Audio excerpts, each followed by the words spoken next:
kind of feels nice. If it only feels uncomfortable when you stop, then it's like, oh, now We I'm should do the dizzy. whole interview this way. Okay, Just sure. spinning. All right. Ask me anything.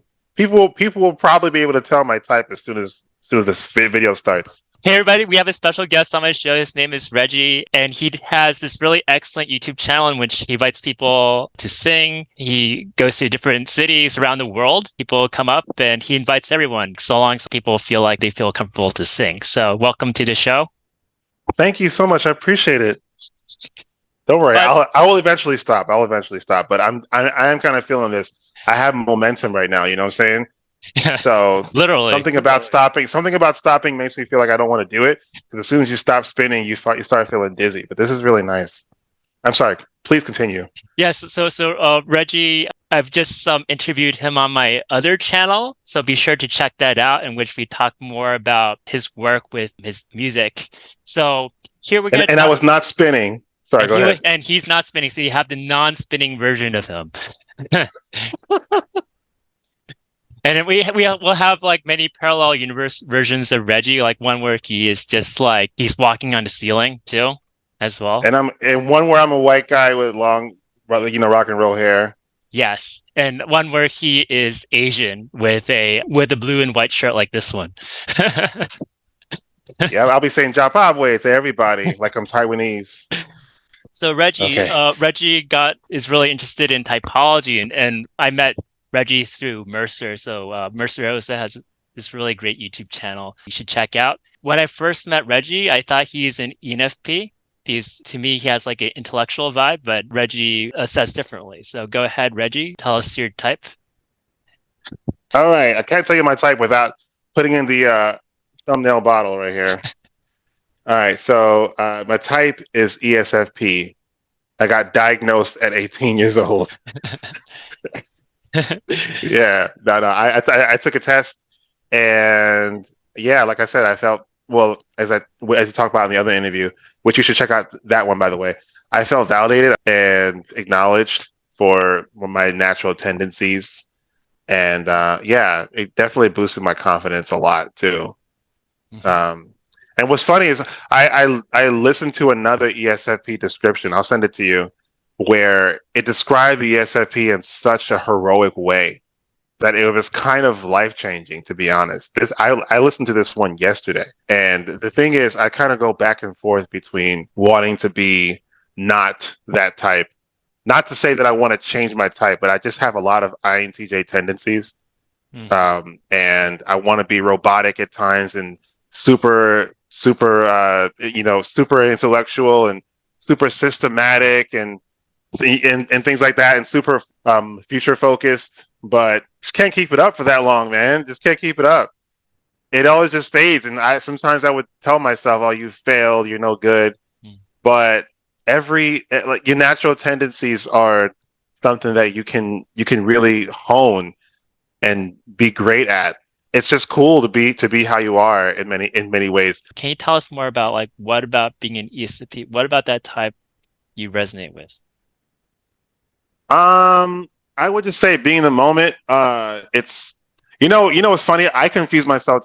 Sometimes I relate the fact that I constantly have new ideas with being intuitive. I even read the ENFP thing, and I'm like, oh, that kind of sounds like me, but I don't really relate to other ENFPs.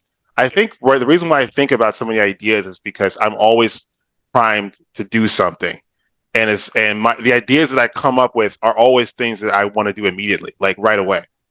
And to me, there's no better time than now to just do it. So I started a journaling habit just to get those thoughts out because they were bothering me. Like I'll be doing one thing and I see something else to do. And I was like, I want to do that. It's like, no, don't do that. You have something that you're committed to right now, but do it later. Write it down. Do it later. And of course, I never read it, but yeah, I would just say being in the moment and constantly being, being interested in what there is to do right now. Yeah, I like how the first description that I read talked about just being a friend to everyone, just accepting everyone.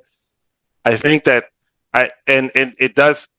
There's a side of it that's altruistic, but there's also a side of it that's self-serving as well. For me, the self-serving side is just having just finding entertainment in the spectrum of how humans are. Right. Like this person's like that, they're cool because they're different from this person. Hmm. And the altruistic side is you get to just make them feel like they're cool because to me they are because they're different from the other person that I met. And I just like all kinds of people. So it's like a back and forth. I get stimulated by their differences and they feel like someone cares. Yeah. So Well, that's yeah. not like mutually exclusive. So it's like the right kind of selfishness. Like Hmm. you want to entertain yourself. And I think that's like the right way to approach it, like to really do things out of a sense of joy. It is a way of being able to give to others. It's a very interesting concept. It's one of mutual opportunity because it's serving yourself is also serving others as well. Yeah. Yeah. It's always mutual exchange. Yeah. They have that as part of the ESFP description is that like out of all types, when they first meet people, they're like the most open. They're kind of like they can be very non-judgmental to others. Yeah. Mhm. Yeah. Awesome. Other things I relate to, um, I don't think that many descriptions say that ESFPs are disorganized, but it's crazy because most people think I'm so organized, right? Mm. It's only because I developed like systems that are hard, that are almost unbreakable. Mhm. But naturally, I just don't. I'm just not driven to organization at all. I'll have spurts of wanting to organize my place, but it wouldn't last. So I'm like, okay, if I create a system, then I would just have somebody else maintain it for me. Right. Oh, there's that. Oh, you know what doesn't actually ever come up in most typology discussion these days? It did when I just found it, but there's like this how the shadow comes out when you're stressed. Hmm. For me, if I've noticed in times where I was extremely stressed, I was very future focused, future thinking, very withdrawn, introverted, and just like analytical and just very unemotional. And that was kind of my way of shutting down. And I remember on MySpace, I wrote this description of how each type is like when they're really stressed. And I was literally just describing the opposite type or the ones that has the opposite letters. And people were saying, "Wow, that's me! Wow, that's me!" You know, if it was ESFJ, I would say, "Oh, you know, they'd be incredibly analytical and withdrawn, blah blah blah." Or if they were if they were if they're if an ISTP, I would say, well, an ISTP who's really stressed would probably be forthcoming with their emotions and oversharing and just emotional outbursts and things like that. And ISTP would be like, "Oh, that's exactly me." Yeah. And maybe it's the case where it's like the horoscope thing, where if you say it with enough vague terms, people agree. Or it could be the fact that people do act like they're opposite types Mhm. when they are stressed. And when I say opposite types, I mean opposite letters because there's a school of thought where opposite types are opposite functions as well. But in this case, opposite types would be just opposite letters with the Right. same functions. So Yeah. Well, there's a lot of cases to be made for that, that the shadow type does show up when we're stressed out. But it's kind of interesting you're able to create these descriptions based off of your own experience. Tell me, so how does extrovert thinking show up for you? extroverted thinking. Well, I am very driven sometimes. If I feel like disorganization is getting in my way, I'm very driven to create some kind of organization system. Like I said, I don't maintain it. Someone else does, right? But I created very long, very long documents that are very specific with procedure because I'm a YouTuber. That's part of what I do. So I created a lot of instruction manuals for editors to follow. Yeah, I can really access a lot of objective sort of thinking, but I guess that's not TE, right? Because objective thinking is more TI think, and a TE would reference manuals, I would imagine. But Hmm. I don't know. I'm not sure if I'm driven to cite sources. I would say, but I can definitely create a system outside myself to Right. just get things really organized. I feel And like I see that as extrovert thinking. oh, really? Yeah. What? Yeah, this, well, kind of like more manual driven or kind of like being able to create like an more of an external structure. Yes, Yeah. yes, yeah, yeah. It doesn't really matter. I'm of the school of thought, or I would say I'm not really driven to refine my beliefs. I'm more driven to to execute on what works. Yeah, that's So very accurate thinking. Yeah. yeah, yeah. I know there are people who analyze that stuff and they say, I'm not sure what I believe. I'll try to understand it. Yeah, I'm not that driven to understand. I'm more driven to I'm driven to explore, but understanding is not that important to me. When Right. it comes to logic, it's more about organizing. Mhm. Yeah. So that, yeah, so you're saying like you're not as interested in introverted thinking. So introverted thinking is trying to like kind of creating that very precise internal understanding of something. Right. Yeah. I mean, it's interesting to me when people do that. I want to know what they think and I want to get what they think. But it's more of a person to person kind of interaction. Do I try to analyze this by myself? And no, I don't do that. Right. Yeah. And it doesn't really matter. Like I to me, there is no truth. Where it's just everything we believe is is subjective. But there is something that works to do. So let's do that. Excellent. Can you tell us more how you relate with introvert feeling?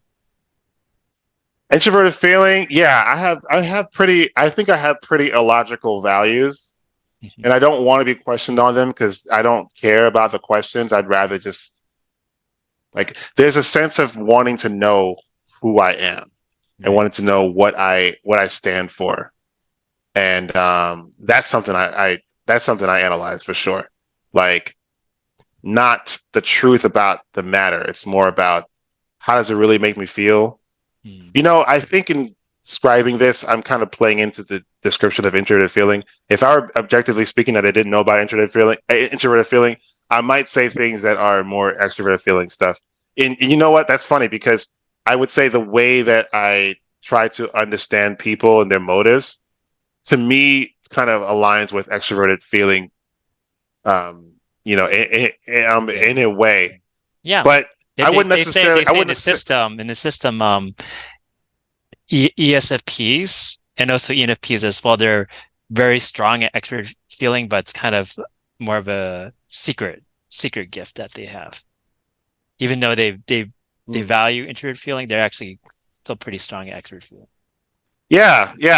I see. To me, when I hear stuff like that, I think that when I hear stuff like that about how ESFPs are FI, but they are also strong in FE, it kind of feels like something that makes the system infallible because Mm. it just even when it's wrong, it's still right. You know, I see kind of what you like mean. that. So, but I'm not sure what to think about that. I just know that I agree with a lot of ESFP descriptions. So that Yeah. part to me is true. But I feel like sometimes when systems get more and more complex, I think that there's just a lot of fail safes to keep it all together. When Right. really it might all just be BS. Right. Sometimes I get curious about how they came up with all those things, Right. how they came up with this. Like, are humans so fixed that we have an order of functions? Really? Right. Really? Hmm. But there are times where it works so well for me. So I'm like, well, maybe it's right. Maybe Yeah. it's wrong. Who cares? It's fun to Yeah. talk about, though. Really fun to talk about. Absolutely. Yeah, Reggie, Yeah. is an absolute pleasure to have you on. It's been a lot of fun. It's been really interesting, and I felt like I've learned a lot too. Awesome. Well, thank you for having me. I appreciate it. Thank you. How do you say good night in Taiwanese? I don't know in Taiwanese. I just know in Mandarin. But do you know in Mandarin? I don't know how to say good night in Mandarin. You're the second Taiwanese person that I had met who doesn't speak Taiwanese. Yeah. So in Mandarin, it's Wanan. Wanan? Yeah, and Okay, cool. in Taiwan, it's common to say Wanano. Wanano. Okay, Yes. Wanano. All right, well, Wanano.